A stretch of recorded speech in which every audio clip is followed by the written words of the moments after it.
الرحمن الرحيم الحمد لله رب العالمين والصلاة والسلام على أشرف الأنبياء والمرسلين نبينا محمد وعلى آله وصحبه أجمعين أما بعد السؤالات وجوابات دي مباركة سلسلة كي يوصل وشبت نمبر نشست وناسته ده الله رب العزت بتوفيق او داغه پر رحم او کرم سره پدې نشست کې صرف د هغه سوالاتو جوابات بکیږي چې هغه د قرباني سره تعلق ساتي او دا طریقه د مخکې نه زموږ روانه ده چې د موسم مطابق د عباداتو چې کوم موسمي د هغې مطابق خبره وشي نو ډیرو ورونو او خویندو تپوسونه کړي دي د قربانۍ د مسایلو په باره کې پای کې هغه سوالونه جوابیږي به چې هغه اهم دي او بنیادي دي او هر سوال ته جواب ورکول هغه ناممکن دي ځکه چې سوالونه زیات دي قرباني هغه عبادت دی چې مسلمانانو ته انتظار کوي او د الله د دین په نښو کې یو غټه نښه ده قرآن کې هم دا خبره ذکر شوې ده مسلمان له پکار دی چې د هغې په باره کې بنیادي چې کوم څه دي هغه یاد کړي بنیادي او دومره څه یاد کړي چې ده ته دا پته ولګي چې د قرباني دا صحیح ده که نه ده صحیح په ده قرباني شتي او که نشتي او نور ډېر مسایل دا اولنی سوال یو ورور کړی دی چې یو سړی قرباني کوي اراده یې او د حج د میاشت شروع شي د ذوالحجې د میاشت نو ګنجایش شته چې دی به کې بیا وروسته ویښته یا نوکونه هغه واړه کړي جواب د دې مسلې هغه دا دی چې د چا هم اراده د قرباني یي چې دی به په اختر کې قرباني کوي او د ذوالحجې د میاشت داخله شي میاشت ولیدی شي میاشت څنګه داخلېږي د ذوالحجې یا خو په میاشت لیدو سره یعنی تېر شوي میاشت یو کم دېرشمه لاړه شي او میاشت ولیدی شي بس سبا د ذوالحجه ده یا هغه میاشت پوره 13 ورځې شي د هغې نه بعد هم بیا میاشت کته پکار دي ځکه چې په اسلامي میاشتو کې 11 نه راځي نو بیا ذوالحجې میاشت داخله شو د دې د داخلېدو سره د دغې میاشت په راتلو سره او په لیدو سره په هغه چا باندې چې څوک د قرباني اراده لري په هغه باندې ویښته واړه کول د جسم د هر برخې ویښته چي او دغه شان نوکونه واړه کول دا په ده باندې حرام دي مشهور حدیث دی امام مسلم راوړی دی امام احمد هم راوړی د ام سلمه رضی الله عنها وی چې رسول صلی الله علیه وسلم دا خبره کړې ده اذا رأیتم هلال ذی الحجه کله چې تاسو د ذوالحجې د میاشتې سپومۍ وینئ روایت کې دي اذا دخلت العشر دا لس ورځې د ذوالحجې دا چې کله رالي واراد احدکم ان یضحي او تاسو کې د یو چا اراده یي چې هغه قرباني وکړي فلیمسک عن شعره واظفاره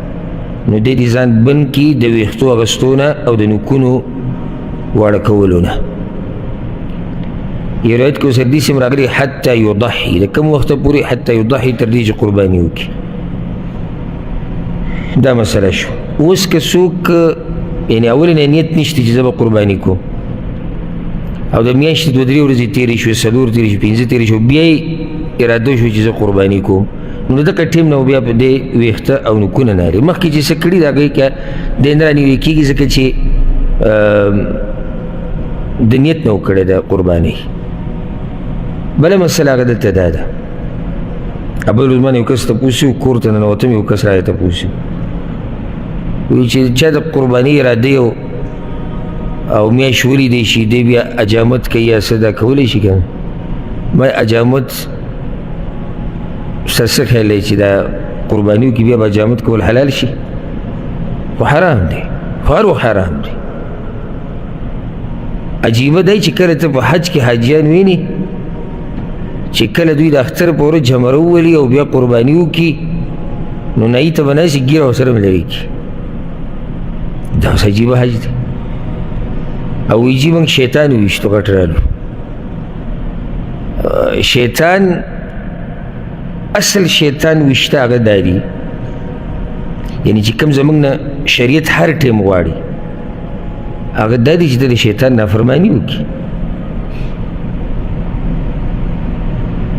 نو هسې دا نقطه منځ کې راغله چې حرام کار هر وخت حرام دی او په دې لسو ورځو کې حرمت بیا ښه ډېر شي. د ښو وختونو خاصیت څه لکه اوس د روژې میاشت ګناه د هر وخت خو د روژې په میاشت کې ګناه کول بیا د هغې هغه جرم ډېر غټ شي. اوس دا لسو ورځې چې کمې موږ پکې یو رسول صلی الله علیه وسلم یو حدیث کې دا خبره کړې ده او دا معمولي مه ګڼئ دا لسو ورځې چې کمې دي. وی خیر ایام الدنیا د دنیا غوره ورځې هغه دا لسو ورځې دي. د دنیا غوره ورځې هغه دا لسو ورځې دي. نو په دې کې ګناه کول وړه خبره خو نه ده. دقه شان نیک اعمال په ښو موسمونو کې اجر زیاتېږي. لکه دې ورځو کې اوس حدیث کې دا راغلي رسول صلی الله علیه وسلم وایي چې په دې ورځو کې نیک عمل د الله دومره خوښ دی چې دومره یې په دې باقي ورځو کې نه دی خوښ. صحابه کرام وایي یا رسول الله د جهاد نه هم زیات خوښ دی؟ وایي د جهاد نه هم زیات خوښ دی. الا رجل خرج بماله ونفسه. یو سړی هغه دی چې جهاد له تللی دی په خپل هم تللی مال یې وړی دی او هېڅ هم واپس رانه وړو مال یې لاړ دی پکې هم قربان شو. دغه سړی اوس غوره دی ځکه چې دا قرباني خو بیا ناشنا قرباني ده. نو په دې ورځو کې ګناه کول ګناه مخکې هم ګناه ده اوس هم ګناه ده خو دې ورځو کې بیا د ګناه هغه جرم زیات شي ولې ځکه چې ته په څومره غورو ورځو کې د الله نافرماني کوي. اوس دلته سوال دا دی چې دې کې حکمت څه دی چې څوک قرباني کوي دی به د ویښتو د نوکونو نه څه نه علي. ګوره کله چې عام سړی قرباني کوي نو دی د حاجیانو سره په یو عبادت کې شریک شو. کوم عبادت دی؟ قرباني کول. دې کې دی د حاجیانو سره شریک شو. نو بعض خصایص د احرام چې کوم دي په هغې کې ورسره هم شریک شو ځکه چې احرام کله حاجي واچوي نو په ده باندې ویښته اخیسته نوکونه واړه کول دا پسې دي منع دي نو دی ورسره پکې هم شریک شو. او هغه حاجي لګیا دی د الله دپاره دومره سخته تېروي نو موږ به ورسره هم لږه سخته تېروو که حالانکې څه سخته ده خو لکه د هغه سره په دې عبادت کې یو شان کېدل دي څه نه څه دا پکې حکمت دی. بله مسله دې سره دا یاده کړي اگر که بعض علما دا وایي چې دا حکم د ټولو دپاره دی څوک چې قرباني کوي او د چا د طرف نه چې کوي. یو قول د علماو دا دی والله اعلم او زما په زړه مطمئن دی هغه دا چې دا حکم د هغه چا دپاره دی چې څوک قرباني کوي د چا د طرف نه چې کوي هغه نه. لکه اوس یو سړی قرباني کوي د خپل کور د طرف نه نو د ده لاندې چې څوک دي هغوی ویښته هم واړه کولی شي نوکونه هم اخیستی شي خو مسله د ده ده ځکه چې حدیث کې ورسره دا الفاظ دي واراد احدکم ان یضحي او په تاسو کې یو کس اراده لري د قربانۍ اراده لري او داسې نه ویلي چې او یضحى عنه یا د چا نه چې قرباني کېږي دا د چا د طرف نه چې کېږي دا دپاره مسله نه مسله د هغه چا دپاره ده چې څوک قرباني کوي. ښه بله مسله دلته هغه د حدیث سره تعلق ساتي چې مسله بالکل واضحه که د چا نه دا کار وشي نو هغه به څه کوي؟ نو هغه به اولنی کار دا کوي چې توبه به وباسي الله ته به واپس کېږي. دویم به دا کوي چې دې کار ته بیا نه راواپس کېږي او د دې څه کفاره نشته یعنې جرمانې د پیسو نشته او دا هم نشته چې قرباني نه کېږي. قرباني کېږي خو ده د یو داسې کار وکړو چې شریعت د هغې نه منع کړې ده نو د دې توبه وباسي او بیا دا کار نه کوي. او که دا کار ته د جهل د لاسه وشو یا تېر شو نو بیا خو ګناه پې نشته. او که چېرته ضرورت را پېښ شي لکه نوک مات شو سترګو ته ویښته راکوي شو باڼه او شوکۍ لرې کوي یا څه زخمی شو د هغې دپاره څه ویښته لرې کوي ترې کې څه حرج هغه نشتي والله اعلم. دا روز سوال کړی دی په یو څاروي کې چې ډېر کسان شریک کېږي د هغې په باره کې دا مسله یاده کوي چې قربانۍ کې قرباني کېږي په بهیمة الانعام باندې. بهیمة الانعام دې کې کوم څاروي راځي د قرآن او حدیث کې دې کې غوا او غوا سره سره راغی میخه، ځکه چې میخ هم د غوا یو قسم دی. اوښ، ګډ او بیزې، یعنی ګډان یا که د ګډانو په نسل کې که بیزو کې دا دوی شو، یا غواګانو کې او یا په اوښانو کې، دا بهیمة الانعام کې دي. اوس یو سړی وایي چې یاره زه په چرګه باندې قرباني کوم، نو دا نه کېږي. که به یو کس ماته ووایي چې څوک مولوي صاحب لیکي چې ګوره چا راته دا خبره وکړه، دې لاره کې راته وکړه، وایي چې بانګي باندې قرباني کېږي که څه. اگر که دا یو شاذ قول د بعضو علماو شتي، خو دا کمزوری دی. قرباني دپاره دغه څاروي دي چې کوم شریعت ښوولي دي، د دې نه علاوه په نورو څاروو باندې قرباني نه کېږي اگر که د هغې خوراک حلال دی. بیا دا کم څاروي چې ښویې شوي دي، لکه دې که اوس ګډه شوه یا بیزه شوه، په دې کې شراکت نشته. دا نه چې یو ګډ هم راوستی دی و پکې لګي وخوروي که نه، یا د و برخه نه. اشتراک هغه په اوښانو کې او په غواګانو کې جایز دی. په غواګانو کې په اوښانو کې اووه کسان شریک کېدی شي، او د اوښانو باره کې خو لا یو روایت داسې هم راځي چې لس کسان پکې شریک کېدی شي.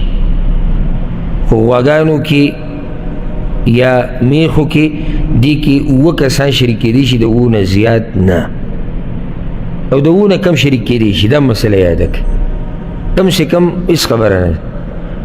شپږ شریک شو، پنځه شریک کېږي، دوه شریک کېږي، درې، خو زیات نه زیات هغه ووتي. او حدیث کې دا راځي، په صحیح مسلم کې دا حدیث دی، جابر رضی الله عنه وایي چې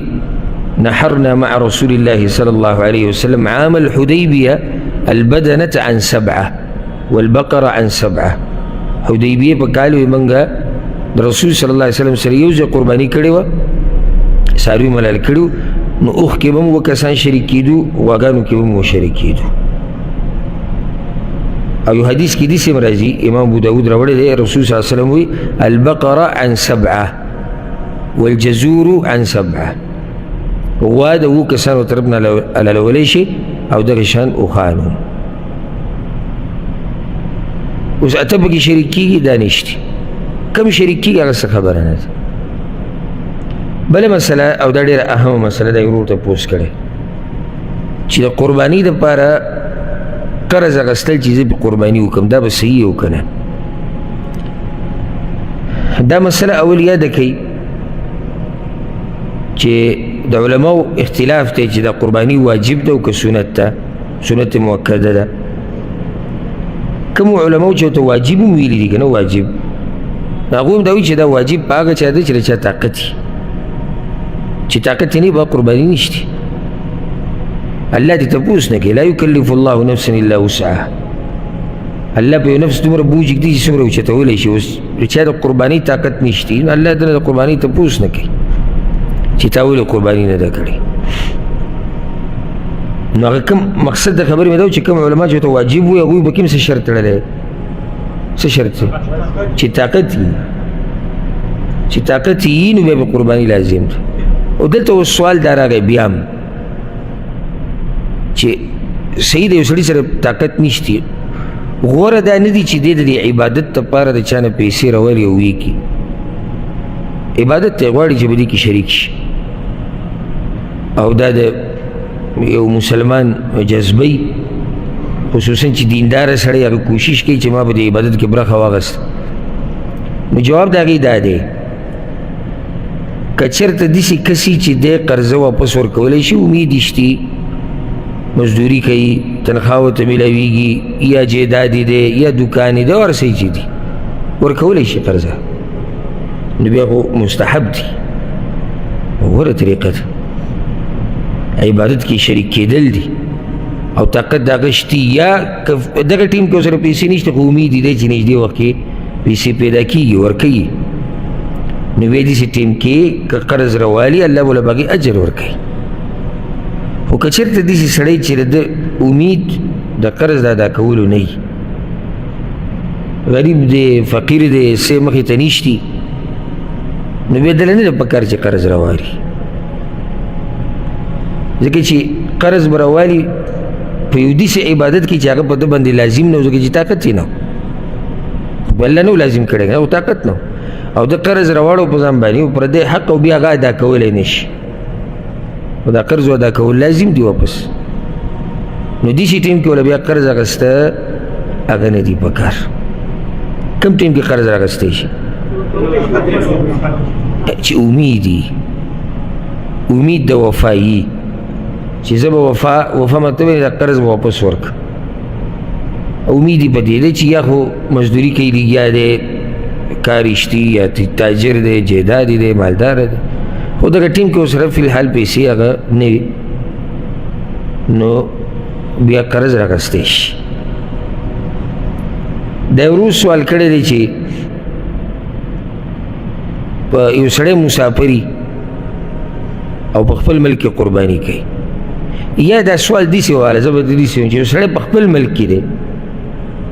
او قرباني بل ملک ته لیږي نو دواړه صورتونو کې دغه سوال لازي چې دا کار به جایز وي او که نه یو سړی یو ځای کې دی او قرباني دی لیږي بل ځای ته نو جواب د دې مسلې هغه دا دی اول دا خبره یاده کړئ چې مستحب طریقه دا ده سنت طریقه چې انسان خپل قرباني او د قرباني څاروی هغه په خپل حلال کړي او هغې ته حاضر شي صحیح بخاري صحیح مسلم کې حدیث دی د انس بن مالک رضی الله عنه چې ضحى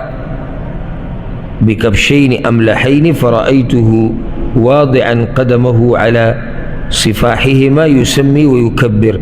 فذبحهما بيده رسول الله صلی الله علیه وسلم ما ولیدو چې هغه دوه ګډان ښکارور په هغو باندې قرباني وکړه راسملولی وو او په خپلو لاسونو رسول الله صلی الله علیه وسلم په خپل لاس مبارک باندې هغه حلال کړو مستحب طریقه دا ده او دلته دا مسله مې یاده کوي چې دا لازم نه ده به مستحب وي داسې هم کولی شي چې بل چاته وایي زما دا څاروی حلال کړه او د خپل طرف نه نایب کړي اگر که بې عذر وي عذر پکې لازم نه دی لکه د جابر رضی الله عنه روایت موږ پته نشته نږدې کم درس کې موږ بیانو د رسول صلی الله علیه وسلم احوال چې موږ بیانول په هغې کې موږ دا خبره ذکر کړې وه چې رسول صلی الله علیه وسلم په بعضو ځایونو کې د خپل طرف نه کسان وکیلان کړي یو مثال به موږ څه ورکړه علي رضی الله عنه ته یې وویې درې شپېته اوښانې په خپل حلال کړو ټول سلو او دا نور علي رضی الله عنه ته وویې ته دا نور ستا ذمواري شو نو دې کې څه حرج نشته چې یو سړی بل چاته ووایي چې زما دا قرباني به ته حلاله کړي خو غوره دا چې په خپلو لاسونو یې حلاله کړي او دې ته حاضر شي عبادت ته حاضرېده دې کې شک نشته چې دا دې نه غوره دي چې ته د عبادت نه غایب وي او ځکه یو روایت کې داسې هم راځي چې فاطمه رضی الله عنها قرباني کولی و پیر نو رسول الله صلی الله علیه وسلم ورته بیا وویل فاطمه قومي الى اضحیتک پاسه لاړه شه خپلې قرباني پسې او حاضره شه د هغې حلالېدو ته عبادت ته چې سړی په خپله ویني نو غوره طریقه خو دا ده اوس سوال دا دی چې قرباني په بل ملک کې کېده او دی په بل ملک کې چې دا به جایز وي او که نه دي کې د علماو منځ کې اختلاف دی بعض علماو ته جایز وي بعض ورته ناجایز وي خو که موږ سوچ وکړو که نه هغه دا چې شریعت زموږ دا چې د اسلام د دې خبرې ډېر لحاظ ساتلی دی چې د فقیرانو غریبانو محتاجو خلکو دې مرسته وشي او دلته فایده او مصلحت په دې کې دی چې قرباني دې په بل ملک کې وکړی شي چې کله په بل ملک کې فایده ډېره وي دې کې مصلحت دی که موږ د قرباني د آیتونه ووایو که نه سورة الحج کې بارک الله ډېرې خبرې کړي دي نو دا خبره پکې ذکر کړې ده فإذا وجبت جنوبها فكلوا منها وأطعموا القانع والمعتر د دې غوښې نه بیا غریب لا فقیر لا غوښه ورکوي غریب بیا هغه دی یو دی چې سوال کوي پته یې لګي دا غریب د خلکو ته وایي چې زما ضرورت دی نو دله ته یې ورکوي یو هغه غریب دی چې هغه د چا نه څه نه غواړي خو هوښیاران پرې پوهېږي د حالاتو نه الله یې هغه له پکې برخه ورکوي معنا ده چې یو لوی مقصد د قرباني هغه دا هم دی چې غریبانانو ته غوښې په دغه ورځ میلاو شي او دوی هم په خوشحالو کې شریک شي او دا مصلحت هله سرته رسي هله پوره کېږي او دا مقصد دا مقصد اله سر ته رسي یا به دې مقصد کې به ته اله کامیاب شي چې کله تا ته دا وویلی شي چې یاره که بل ملک کې غریبانان ډېري نو هغوی ته قرباني لېږلی شي. ښه بعض علماو دا خبره کوي چې منع کوي هغوی څه وایي وی ګوره الله قرآن کوي چې والبدن جعلناها لکم من شعائر الله دا قرباني چې د الله د دین نښې دي او کله چې دا قرباني په نورو ملکونو کې کېږي یا بل ملک ته لېږلی کېږي نو د الله د دین نښه چې دی ښکاره نه شوه دا هغوی دلیل ذکر کوي خو دا استدلال کمزوری دی. وجه دا ده د هغې دوه وجې وبیان کړي. یو وجه دا ده چې ټول خلکو قربانیان بل ملک کې نه کوي یعنې د الله د دین نښه به هله د یو ملک نه ختمېدی چې ټولو بل ملک کې کولی. دویمه ده که چېرته دا خلک ټول لا جمع شي په دې چې بل ملک کې به قرباني کوو نو بیا هم د اسلام هغه شعیره او هغه نښه پاتې ده که نه ورکه شوه کوم ځای کې ښکاره شوه عمل پې وشو بل ملک کې ښکاره شو خو عمل خو پې وشو که نو ځکه والله اعلم تحقیقی قول هغه دا دی اگر که دې باره کې تفصیل نور هم کېدی شي خو دا مقام د تفصیل نه ده هغه دا چې که چېرته بل ځای کې ضرورت وي د هغه ځای نه زیات کوم ځای کې چې ته اوسېږې نو هلته قرباني کول جایز نه بلکې غوره دي. لکه ګوره زه یو حدیث پیش کوم صحیحینو کې دی صحیح بخاري صحیح مسلم کې سلمه ابن الاکوع رضی الله عنه وی رسول صلی الله علیه وسلم موږ ته دا ویلي چې چا قرباني وکړه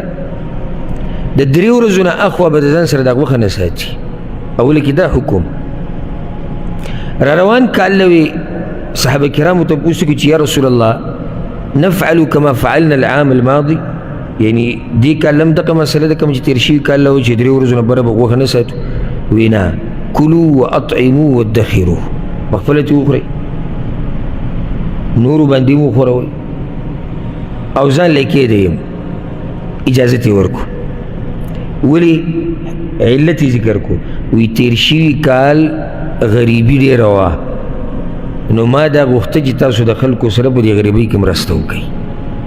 یعنې چې 3 ورځو نه یې بره ته نه شي ذخیره کولی نو څه به ورسره کوې ختمې به څنګه او تقسیمې به ځکه چې یو سړی ورته پر هلته وایي چې 3 ورځو کې ته اوس ورته غواړي 3 ورځې یعنې ته لازم به ته دا تقسیمې دا مقصد معنی دا حدیث مې دې دپاره وایي چې شریعت دا غواړي چې د غریب دې پکې برخه وشي او تا ته پته ولګي چې یاره یو ملک کې غریب ډېر محتاج نن سبا کې دي وکتو د مسلمانانو د ملکونو ته نو بس هغه دي بې شماره چې هغه په روډونو باندې پراته دي د هغوی کورونه نشتي ډېر داسې دي چې هغه یعنې د لوږې د لاسه مړه شي ځکه موږ ډېر ناشکره خلک یو ډېر ناشکره خلک یو معمولي که کته بره شو که نه نو به زموږ دا سوچ چې ټوله دنیا کې لویه سخته په ما ده ته راشي چې غریبانان وینې څنګه وي چې کوم سړی بچي د هغه نه هر وده کېږي پخپله دی خو پرېږده بچي نه هر وده کېږي او دی ولې څه نشي راوړی غریبي داسې بله ورځ مې ویډیو کته یو چې ته سوالګر غونته کې دی غریب په روډونو ګرځي ځکه ته ډوډۍ ملاوي شي سمه کلکه وي اوبو ته یې ونیسي پستۍ کې به یې خوري غریب داسې او موږ که چېرته مزدوري ونه لګي یا تنخوا هم کته بره شي اوهو اسمان را کوز که ځمکه بره خېږي چې یاره که سخته ده په موږ باندې ده موږ ناشکره یو ته قربانیانې پکې کې او پکې پروګرامونه کې غوښې راوړي او کله څاروي راولي او کله عقیقې کې او کله پکې اسې چې دی وړو له غوښه راوړي او کله څه داسې ډېر غریبانان شته چې په کلونو یې لا غوښه لیدلې هم نه ده غوښه یې لیدلې نه ده چې دا غوښه څنګه وي دا سره یي که دا تورې که دا سپینې نو ډېر داسې غریبانان شته په ډېرو ملکونو کې نو که یو سړي ته دا پته وي چې یاره پلاني ملک کې غریبانان ډېر دی یقیني زما دا قرباني هلته رسي او هلته ثقه خلک شته چې هغوی دا کار کوي غوره طریقه ده لکه داسې یو سړی دلته مسافر دی سعودي عرب کې دلته نه دته ډېر غریبانان به معلومي او کېدای شي ملک کې دته ډېر غریبانان معلومي چې هغه ډېر محتاج او دی چې یاره زه دا قرباني په خپل ملک کې کوم دې کې هېڅ حرج نشته ځکه ده سره غم د غریب دی چې غریب ته پکې برخه ورسوي دې چې غریب ته چې هغه یقیني ما ته پته وي چې هغه غریب دی او محتاج دی نو بیا پکې څه حرج نشته دا یو ورور سوال کړی دی چې یو کس دی د هغه 2 یا 3 ښځې او کورونه ټولو جدا وي نو دی به د هر کور د طرف نه جدا قرباني کوي که یوه به کوي جواب د دې مسلې د قانون یاد که قانون یو کور چې کوم یو لکه د یو کس سرپرستی کې چې څومره خلک ومي اگر که دا 100-200 کسانی د ټولو طرف نه یو قرباني کافي کیږي او حدیث کې دا راځي امام ابن ماجه امام ترمذي راوړی دی نور محدثین هم راوړی عطاء ابن يسار رحمه الله وی چې ما د ابو ایوب الانصاري رضي الله عنه تپوس کو کیف كانت الضحايا على عهد رسول الله صلى الله عليه وسلم چې د رسول صلی الله علیه وسلم په زمانه کې دا قربانیانې څنګه وي ورته وی چې كان الرجل يضحي بالشاة عنه وعن اهل بيته داغه په زمانه کې وایو سړي یو ګډه لالو د خپل طرف نه او د خپل اهل بیت ته طرف نه یو ګډ به لالو اوس اهل بیت کې کسل کسانی که 50 که 100 که 2 که 3 ټول پکې راځي چې څوک د کوم سرپرست کوي کنه قرباني نو ټول د سره نو د یو قرباني هغه کافي ده او حدیث کې د سیم راځي امام بخاری راوړی د عبد الله ابن هشام روایت ته او عبد الله ابن هشام ناشنا قصه داغه داده چې دی وړوکی او د مور زینب بنت حمید رضی الله عنها هغې د خپل زوی عبدالله بن هشام رسول صلی الله علیه وسلم نه بوله او ناشنا خبره ده یا رسول الله بایعه ما دا ماشوم راوستی تا سره بیعت وکړي دا د هغوی ماشومانان او دا د هغوی میندې وي وی دی مې راوستی تا سره بیعت وکړي بیعت د پیغمبر سره د زور غواړي ایمان غواړي لکه څنګه چې جابر رضی الله عنه نور صحابه کرامو نه نقل دي په بعضو موقعو باندې بیعت وي په څه شی په مرګ باندې شی نو په مرګ باندې بیعت کول بیا ماشوم وی رسول صلی الله علیه وسلم مسکی شو او په دې سر یې لاس راښکه د هو صغیر وړوکی ماشوم دی او دعا یې د هغه دپاره وغوښته ده په باره کې راځي د عبدالله بن هشام په باره کې رضی الله عنه وی کان یضحي بالشاة الواحدة عن جميع اهله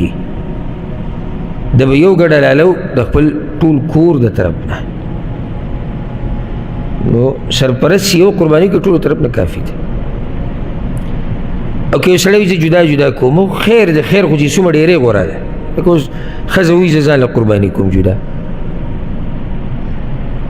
یا یو زوی پکې وایي چې زه ځان له قرباني کوم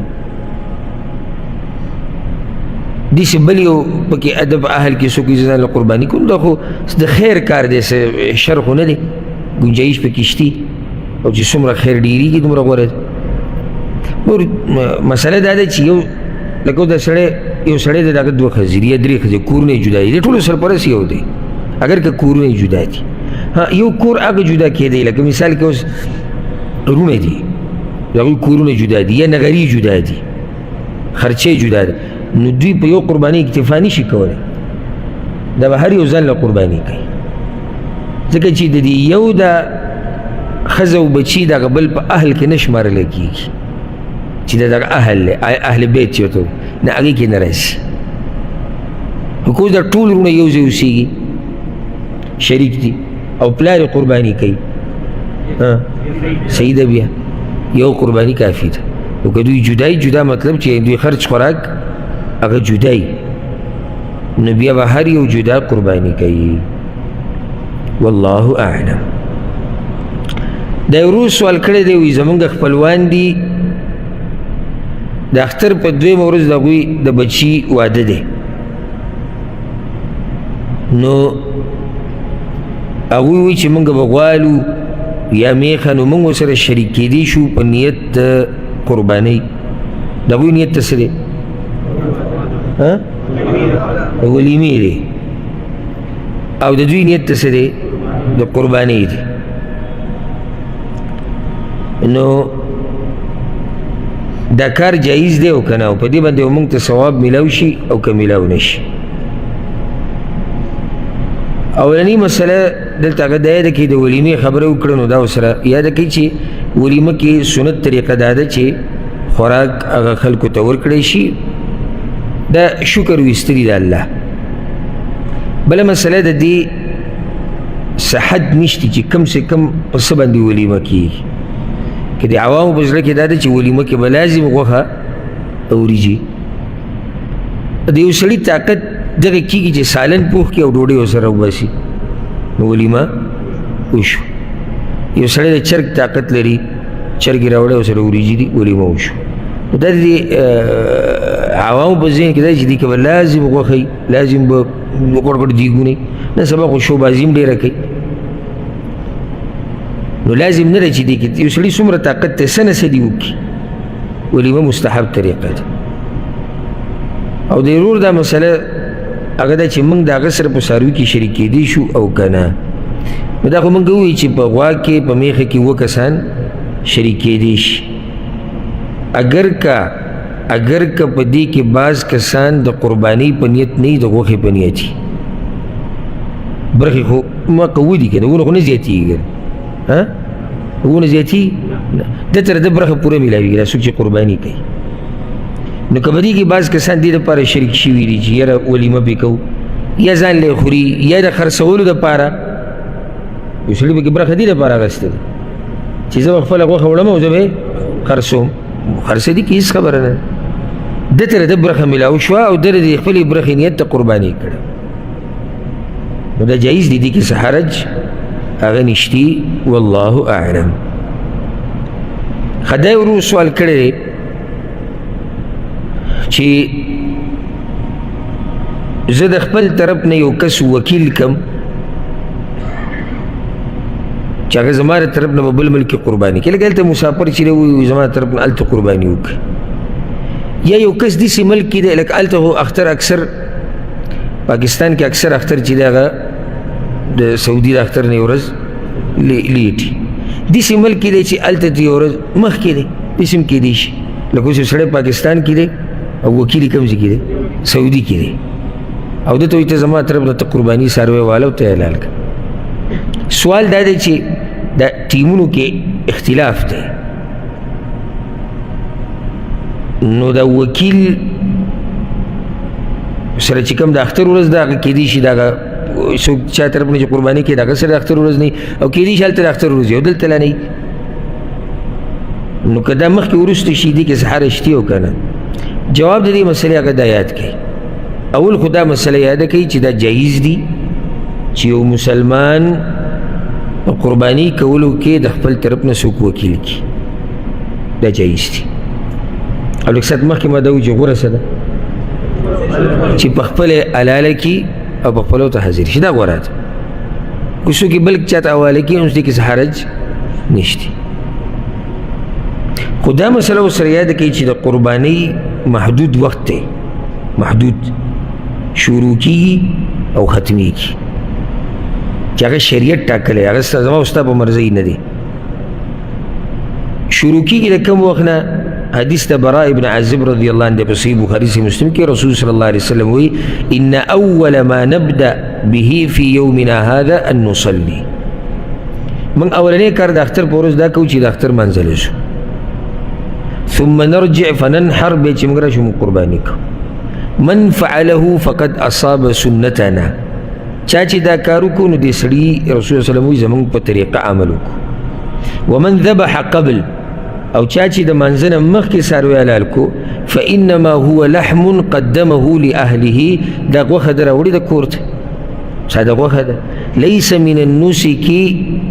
النسک فی شی دې کې د قربانۍ څه نشته ساده غوښه یې کور ته راوړه ولې د وخت نه مخکې وکړه جواب یې دا دی معنی ده چې ابتدا شتي ښه انتها اخري وخت د دې د راجح قول مطابق هغه دا چې اختر اخري څلورمه ورځ چې ده نور ډوبېدو پورې دې ټایم دی چې هغې ته ایام التشریق ویل کېږي. یو د اختر ورځ ده اولنۍ، بیا پسې ایام التشریق دي، 11مه 12مه 14مه، دې ته ایام التشریق وایي. او رسول الله صلی الله علیه وسلم د دې ورځو باره کې ویلي چې دا ایام اکل و شرب دي، د خوراک څښاک ورځې دي او د الله د یادولو دي، ټول ورځې یادې کړي دي. اگر کله بعض علما قول دا دی چې قرباني دې درېیمه پورې کېږي، خو نه، تحقیقي قول هغه دا دی چې دا د څلورمې ورځې پورې نور ډوبېدو پورې قرباني کېږي. نو دا وخت شروع کېږي او ختمېږي. شروع کېږي کله؟ اختر د لمانځه نه وروستو، ختمېږي کله؟ د څلورمې په نور ډوبېدو سره، چې د څلورمې ورځې نور ډوب شي. اوس که چېرته وکیل او موکل چاته وایي؟ د چا چې قرباني ده. وکیل چاته چې اختیارات ورکړی شوي دي. د وکیل او د موکل د ملکونو په منځ کې اختلاف دی. اعتبار به د وکیل ملک لري. وکیل څوک دی؟ چا چې اختیار ورکړی. ولې؟ د قایم مقام د موکل دی، د هغه په ځای شو. زه چې تا ته دا ووایم چې دا پیسې واله ته زما طرف نه وکیل شو، پلانې شی راوړه، دا لکه زه چې په خپله لاړم او ما دا کار وکړو. نو دا وکیل بلکل د موکل په ځای دی. نو دی قرباني کولی شي اگر که وخت مخکې وروستو شي. بعض علما لا دا وایي که خبره بلکل د شک نه وباسي نو غوره دا دی چې صبر وکړي، ځکه چې ایام التشریق قرباني څو ورځې دي؟ د اختر دې سره 4 ورځې دي. نو که دی صبر کوي دې ته چې دا وخت یو شي، نو بعض علما ویلي دي دا غوره طریقه ده. او که ونه کړي او دغه شانې وکړي نو دې کې څه حرج نشته، ځکه چې اعتبار هغه وکیل او د وکیل ملک لره دی. موکل اختیارات هغه ته ورکړي دي چې ته زما له طرف نه قرباني وکړه. دلته بله مسله هغه پرون یو ورور تپوس کړی او دې مخکې موږ یو څو پرې جواب کړی، هغه دا چې کله یو څو کسان قرباني کې شریک شي، اوه یا د اوه نه کم او د یو پکې مال حرامي، نو د ده دا شراکت به صحیح او که نه؟ یا د سره شراکت کول په کار دی او که نه؟ الجواب ګوره موږ سره 2 حالات دي. یا خو موږ ته د دې سړي حقیقت معلوم دی، یا موږ ته حقیقت نه دی معلوم. که حقیقت یې موږ ته نه معلوم نو په هغې باندې الله موږ نه رانیسي او الله د یو بوج په بل باندې نه ایږدي. د قرباني صحیح دی، اوس کمې پکې نه راځي. خو که چېرته موږ ته حقیقت معلوم وي چې دی حرام خوري او حرامو نه فایده اخلي او حرامو کې لګیا دی، نو بیا انکار کول غواړي د دې حرامو، او د انکار طریقه هغه دا ده چې دی به د ځان سره نه پرېږدي. ځکه چې شریعت موږ ته دا طریقه ښوولې ده چې یو سړی په ګناه کې واقع دی نو ته وله زورنه ورکه ویې رټه چې دی د دې ګناه نه بند شي. دا شریعت طریقه ښوولې ده. اگر که نن سبا په عمل چېرته نادرا یو کس نه ویل، نور موږ نه ښه مسلمانان جوړ شي او تاسو ته پته ده چې د چا نه فایده وي، او دا مشر دی او دا سپین ګیری دی او دا کاکا دی او دا ماما دی او دا ملګری دی او دا انډیوال کوي د حرام، خو چې یو دوستي او یاري وي خرابه نه شي او خپلولي. طریقه دا دی چې څوک نافرماني کوي دله به زورنه ورکړي، دله به رټنه ورکړي. فایده به دا شي چې دی به دا ګناه پرېږدي. که سړیتوب پکې حیا پکې د الله نه او د خلکو نه. نو اوس که موږ دې سری شروع کړو چې یاره چا مال حرام دی، راځئ موږ سره شریک کېږي، راځئ موږ سره شریک کېږي، خو ښه ډاډه دی. هغه به ښه صفا خلکو ته وایي چې دغه مسلمانان دي چې ښه ورته زما پته ده چې زه حرام خورم، حرام ګټم او زه ورسره شریک یم، ما ته څوک څه نه وایي. دا ښه ډاډه شو. او که چېرته موږ داسې زه یې منع کړم، ته یې منع کړې، بل یې منع کړې، بل یې منع کړې، دته به محسوسه شي چېرته زه په دومره غلط کار کې پروت یم، وګوره مسلمانان رانه خفه دي، ځان سره مې نه پرېږدي. لکه تا ته یو کس ټلیفون وکړي چې راشه زموږ د روټۍ پروګرام دی او ته ستا مال زه نشم خوړی، حرام دی. دا ګورې سړی ډېر زوري دا خبره چې زه ستا خوراک نشم کولی، دا حرام دی. نو که دقې شان دی حرام خور ته زه م ووایم او ته ورته م ووایې او بل ورته م ووایې، بل ورته م ووایې، دی به دا حرام پرېږدي. خو خو که موږ سره ټول لګیا یو کته به راکېږو چې مړه داسې خبره نه که چېرته مسله به زما د خاندان شو زما د ذات شو بیا به سره ورانېږو خو د الله دپاره د پرېږده وایي نو بیا هغه دا ګناه نه پرېږدي نو داسې سړی ځان سره شریک کول هغه نه دي پکار دا ورو سوال کړی دی وایي ما قسم خوړلی او بیا مې مات کو نو د هغې په ما باندې کفاره ده چې زه به غریبانو له لسو غریبانو له خوراک ورکو که زه قرباني وکړم د قربانۍ د دې غوښې نه هغه لسو غریبانو له خوراک ورکولی شم که نو ځکه ته زه بار بار وایم د دین مسلې او دین دا ډېر پراخه دی علم د دین د دریاب دی او موږ خو دا وایو چې دا قل اعوذ برب الناس قل اعوذ برب الفلق قل هو الله احد چې ورته یاد وي دا څه دی مولا دی او چې ترجمه ورسره ورته یادوي نو بیا خو د امت په ګټو علماو د علم فتوې لګوي ګیته سره علم صرف دقه دی موږ سره د علم ډېر کمی دی بلکې چې موږ علم پېژنو نو چې علم څه ته وایي علم څه شي ته وایي دا درته پته نشته نو موږ سره هغه مولیان هم ډېر دي چې هغوی سره په خپله علم نشته عوام خو سره د علم نه خبر نه دي نو دی به څه بیان کړي خلکو ته او عوام هغه دي چې هغوی علم پېژني نه چې هغه به څه علم یې زده کړي علم دا ډېر یعنې داسې مسلې به د منځ کې راشي که نه چې تا به حق حیران کړي او په دې باندې بعضو علماو لیکلي هم کړي دي هغه مسلې چې علما یې حیران کړي دي سر یې پې چورلولی دي واړه واړه علمانو غټ امت امامان په میاشتو میاشتو پسې ګرځېدلي دي چې دې مسلې یو حل راوباسي قرآن او حدیث کې او زموږ خو دا خیال دی چې چېرته یو کتاب پروت وي المارۍ کې هغې کاره مسله لیکلی شوي ځکه دا بعض عوام وایي مالته خصوصا مولوي صاحب ته پسې را کتاب راوالی وي دا به ته وایي دغه یو کتاب دی نو بیا دغه کتاب چې ته مولوي صاحب ته وایې راوالی وي ځان له ورسره وایې څه کور ته کوي ته یې وایه ته هم فتوې شروع کړه زما خاصې د فیسبوک زمانه ده ښه ښایسته پټکې ووایه ځان ته په خپله چې څومره غټ نوم لیکي ویې لیکه چې څه دې زړه کې راځي هغه ورسره ولګوه مخکې ورځ کې یو کتو دا پکې نوی نوم راوتلی شیخ الجن والانس نوی لقب دی د پیریانو او د انسانانو شیخ څه خرچه خو به نه راځي پاکستان انډیا افغانستان بنګلادیش هلته نومونه شیخ العرب والعجم فصیح اللسان لذیذ البیان او مناظر اسلام وکیل احناف ترجمان اسلام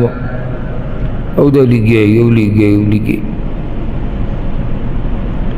نو تم ځان له سلسله شروع کړو مو سره ولګاو هلته ګوره خلک په نومونو پسې ځي په نومونو پسې ډېر ځي چې هلته نوم ته ګوري وایي ته ګورې نه د نوم سره مفتي دی دا وایي خلک یعنې دوه علما دي د یو نه دا یو عاجزه سړی دی نه دا نومونه خوښوي نه دا نور ځای کې څوک د پلانې مولوي صاحب دی او پلانې شیخ صاحب دی خبره دا بل څوک دی دا خو جي مفتي علامه پلانې تو غټ عالم دی ښه نوم سره مفتي هم دی او علامه هم نو موږ دې نومونو خراب کړي او دومره نومونه به یې ښودي چې نهر اوښې وړی هم نه شي او چې سړی را مخامخ شي نو هغه تشه هوا وي هېڅ ورته هم نه معلوم خبره مې دا کولی چې علم ډېر ګران کار دی دا په نومونو باندې نه کېږي او بیا موږ په خپله اکثر د خپلې علاقې مولا لښکرې غوړو چې دا د ټولې دنیا غټ عالم دی لکه تا ته چا ویلي چې د ټولې دنیا عالم دی عالم پېژني عالم تا ته چا وایي چې ستا د کلي مولوي صاحب په ټوله دنیا کې 1 نمبر دی دا ما ته څو کسانو هلته ملک کې وي زموږ د مولوي صاحب ملکن یې ټاپ کړی دی او څوک وایي پوره KPK کې دا ګټه مولا دی څوک وایي پوره عالم اسلامي کې دا ګټ مولا دی او دا غلو به کوي دا زموږ د ملک کې دا تنظیم والا چې کومې مولیان ده چې زنده‌باد او مرده‌باد او دا قصې کوي نومونه دا بیا خفه کېږي بل اوس پکې هغه یې ووایي خپل مشر یې یادو چې هغه حضرات هم د دیوبند سره تعلق ساتي وی د امت غټ علما تر دې چې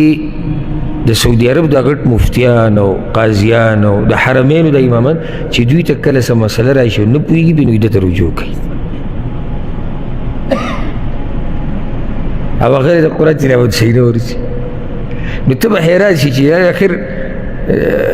د سعودي عرب اوس مثال کې شیخ صالح الفوزاني او غر د علم هغه واپس کېږي زموږ یو کس ته چې هغه سره علم هم پوره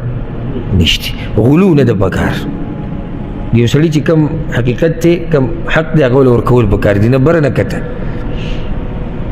نو دا سوال چې د قرباني د غوښې نه د قسم په کفاره کې غریبانو له غوښه ورکولی شي مو که نه جواب د دې مسلې والعلم عند الله هغه دا دی د یو اثر په رڼا کې او اثر دی د امام حسن بصري رحمه الله امام ابن ابي شيبه راوړی دی په خپل مصنف کې وأنه كره أن يطعم الرجل من لحم أضحيته المساكين في كفارة اليمين أغبى ديت نارواوي چې یو سړی د خپل قرباني د غوښې نه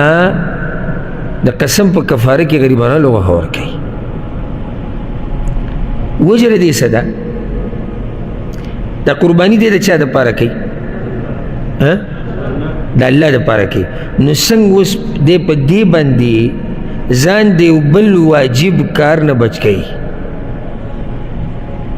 لکه چې هلته هغه په ده باندې جدا یو ذمواري پرته ده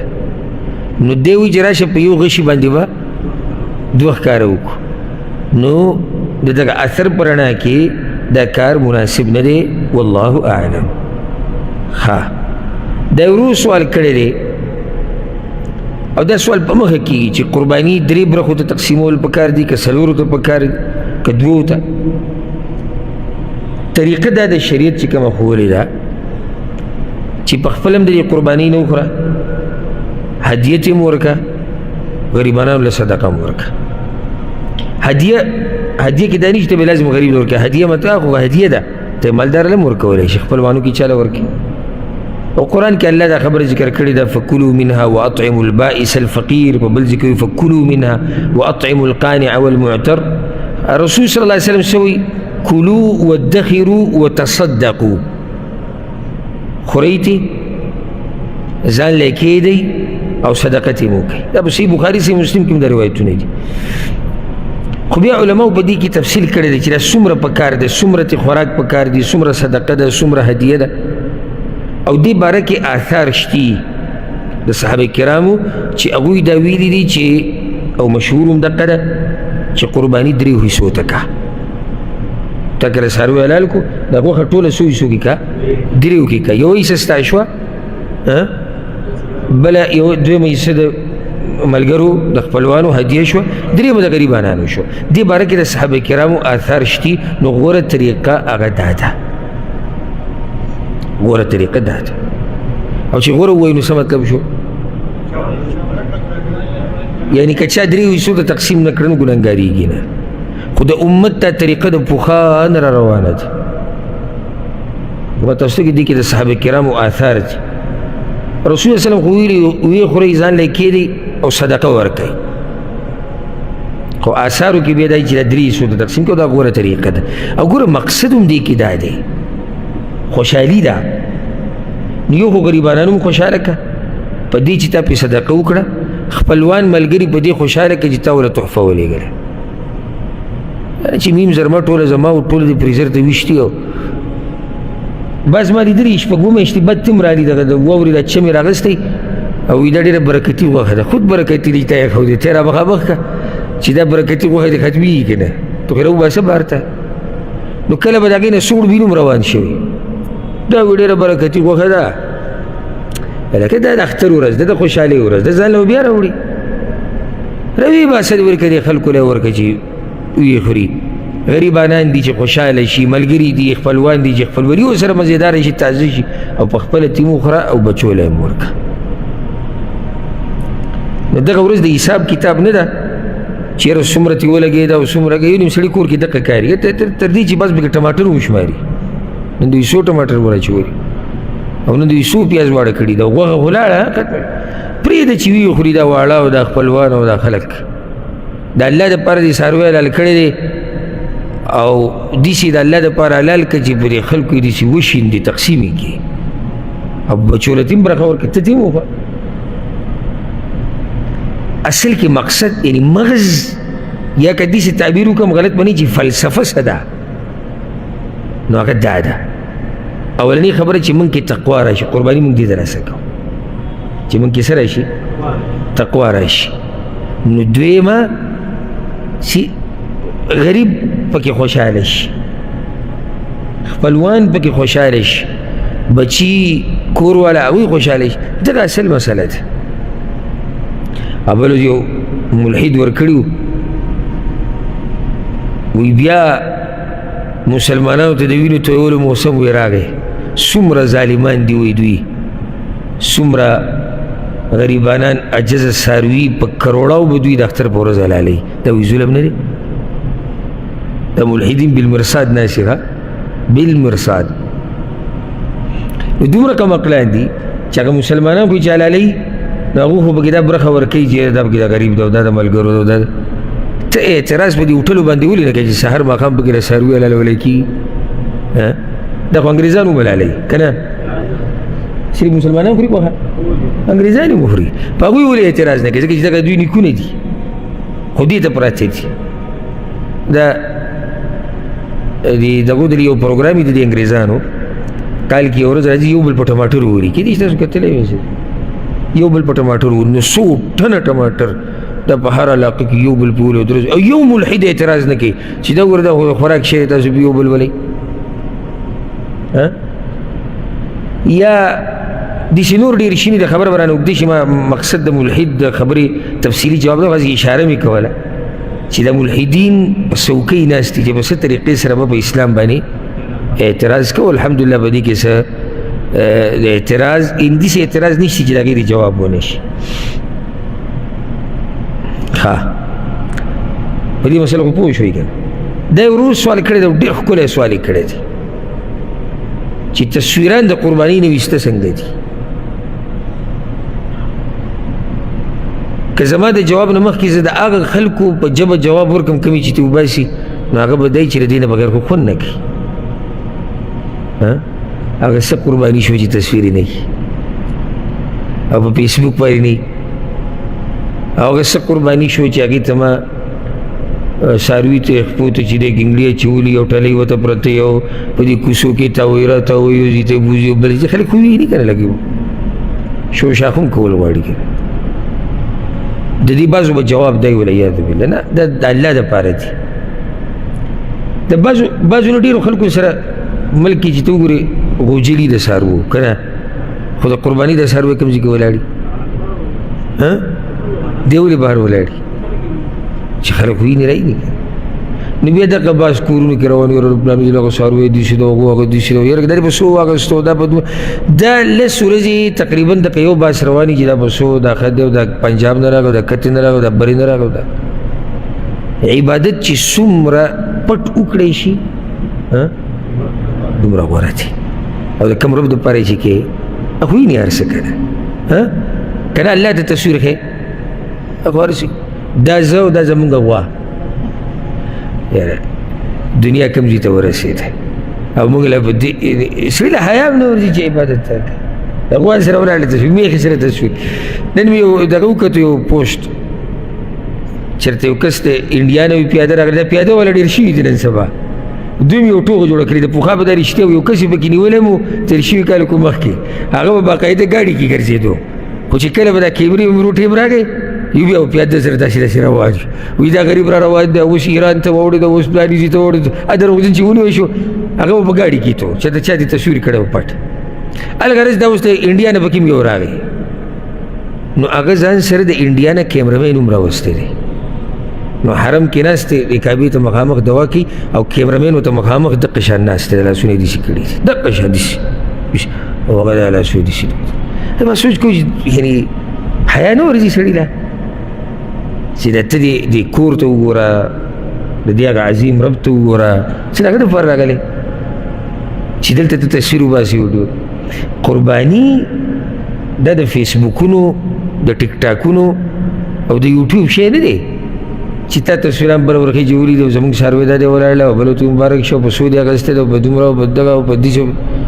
هر څه ښکاره کړي. د الله داسې بندګان شته تا به چې د څاروي اخیستی په 100,000 روپۍ باندې د الله داسې بندګان شته چې هغه په لکاو په اربونو لګوي د الله په لار کې نو څوک ته خبر هم نه وي. داسې بندګان هم د الله شته. او موږ خو د فیسبوک دپاره ټک کوي شی به راخېچو بیا قصه په دې ځای نه ختمېږي نه د حلالولو ویډیو هم چلېږي نو بیا په هغه ځای خبره ختمه نه شوه بله پسې بیا د څه پروګرام سیخان خوراک چاله ورکوي دا ټول چې د دې قرباني بیخ بنیاد نه ویستی که نه دا بریدي نه او مزه به دا وکړي چې شپږو میاشتې بعد یو تصویر درته نه ولګي چې زموږ د قرباني د څاروي هغه غوښه دا همده د الله نه حیا پکار ده عبادت خپل مه خرابوئ تصویرانو ته ضرورت نشته ویډیوګانو ته ضرورت هغه نشته کوم رب دپاره چې کې هغه ته وجاړه وایي یا الله زما نه قبوله کړه ګټه خبره دا ده او چې الله دې نه قبوله کړه دنیا او آخرت کې کامیاب شو مقصدي خبره هغه دا ده که زه وینم او که زه وینم زه به څه وکړم او ته به څه وکړي بله دې سره یو مسله ما کتلې سوشل میډیا کې چې په دې ورځو کې خلک په دې څاروو باندې قربانو د څاروي چې دي په دې باندې لطیفې جوړوي او تصویران یې ورکړي به یې پورې خاندي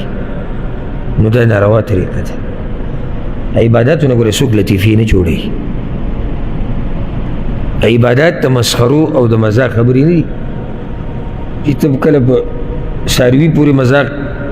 د څاروي شکل یې ورکړی په هغه سره یې مخکې خبرې لیکلي بره او داسې لطیفې تاسو به لیدلي که نه د دې ورځو کې دا لطیفې مشهورې ګوره په د عباداتو نه ټوغې مه جوړوئ د الله نه ویرېږئ دغه شان لکه بعض خلک رمضان د اعتکاف راشي یا د رجوع ماتولو دا وخت شي یا د پېشمني شي په دې پورې لطیفه جوړوي د پېشمني په دې وخت پورې خاندي یا د روژه ماتي پورې یو لطیفه جوړ کړي د الله نه یره پکار ده دا د لطیفو خبرې نه دي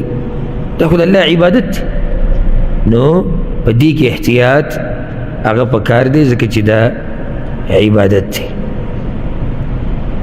اخرنی مسله سوالونه خو ما تاسو ته ډېر زیات دي ما کوشش وکړو چې کومه غټې مسلې دغه بیان کړو اخرنی مسله دی ورو سوال کړی دی وی د څاروي کوم عیبونه دي چې هغه پکې نو په د قرباني صحیح نه ده یاد ساتئ 4 عیبونه دي حدیث کې 4 عیبونه راغلي دي صحیح حدیث دی په سننو کې شتي 4 لا تجوز في الاضاحي 4 قسم عیبونه دي یا 4 قسم څاروي دي چې دا قرباني کې نه دي صحیح رسول الله صلی الله علیه وسلم یو چې سترګه کې ښکاره عیب وي چې سترګه کې ښکاره عیب وي یعنې بیا بلکل چقېدلي یا راوتي یا تکه سپینه شوي چې ښکاره عیب او کړندی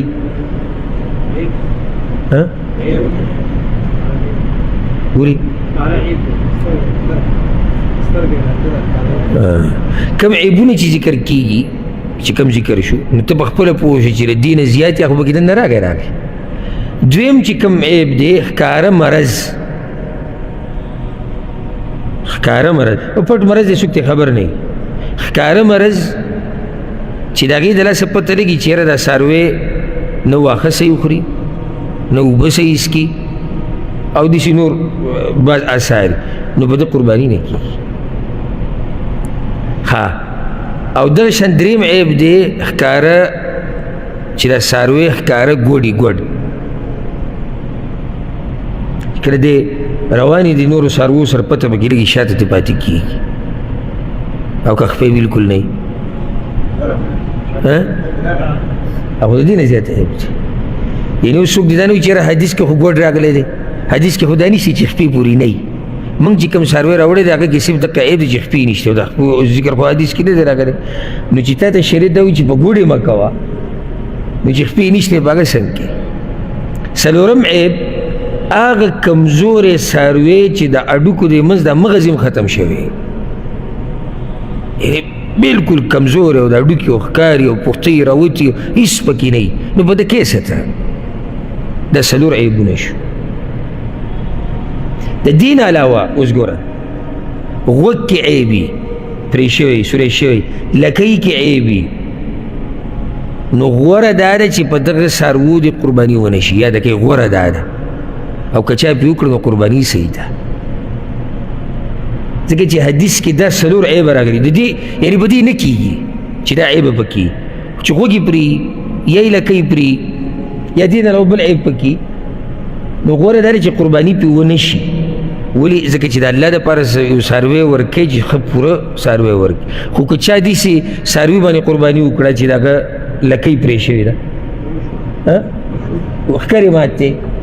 هغه هم کېږي. دې سره ګوره ډېر مسلې حل شي. ما راته چې قانون ذکر کو عام دغه څلور اهم دي. زه څلور به څوک بیان کړي؟